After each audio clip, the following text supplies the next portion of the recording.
L'autel est mis en place avec la tablette du dragon et les offrandes. En ce qui concerne les offrandes, certaines sont fournies par les autorités Bichantei, comme les lanternes sur pied, les brûleurs d'encens et les pêches de longévité faites de nouilles, tandis que d'autres sont organisées par les familles elles-mêmes, comme les bâtons d'encens, le café, les fleurs, le vin, le thé, etc. 4. L'illumination du dragon. Quelle est la cérémonie de l'illumination? Sous les auspices des 3 autels des moines, des taoïstes et des nonnes, les représentants des 16 maisons de guildes et tous les membres du conseil d'administration et des superviseurs de Bichanjeong participent à l'ensemble de la cérémonie sous la direction du maître vénérable et du maître taoïste. Grâce au processus décrit ci-dessus, le médaillon dragon commercial est transformé en un médaillon dragon symbolisant les ancêtres qui sont vénérés et réincarnés. À partir des étapes ci-dessus, nous pouvons voir que l'essence de la transformation de la signification symbolique de la plaque du dragon est d'entrer dans la lignée culturelle chinoise.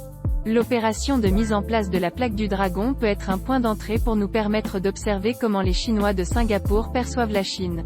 La mise en place d'un autel composé d'une tablette de dragon et d'offrandes.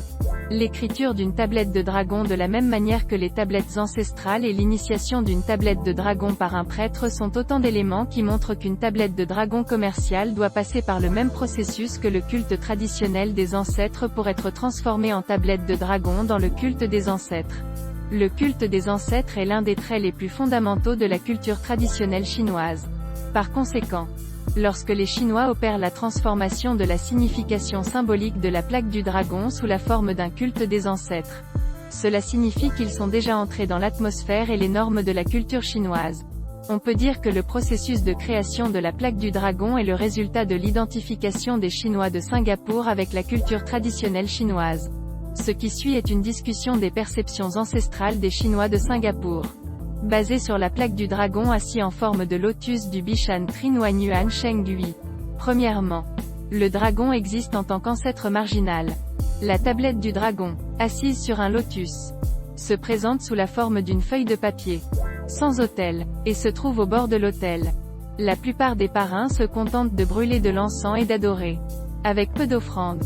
La majorité de ces tablettes de dragon sont des tablettes uniques des divinités ancestrales des Xmentang sans objet spécifique.